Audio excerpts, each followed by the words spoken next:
birthday to you. Happy birthday my dear ഭവതമ്മ. Happy birthday. അങ്ങനെ എൻ്റെ ബർത്ത്ഡേയുടെ ഭാഗമായിട്ട് നടക്കുന്ന കേക്ക് മുറിയിൽ ഇതിപ്പോൾ 4ാമത്തെ തോന്നുന്നു. ഇത് കൊണ്ടുവന്നെങ്കിൽ എൻ്റെ മോള് 3ാമത്തെ ഞാനൊന്ന് മുറിച്ചായിരുന്നു. ഇവിടെ എൻ്റെ മോള് പൈസ മേടിച്ചിട്ട് വന്ന കേക്കാണ്. അപ്പോൾ എനിക്ക് കഴിക്ക്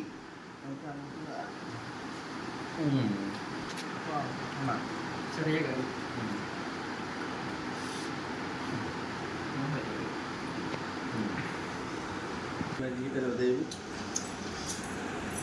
ില്ല. അച്ഛൻ സൂര്യ നാട്ടിലായിരുന്നു. അപ്പോൾ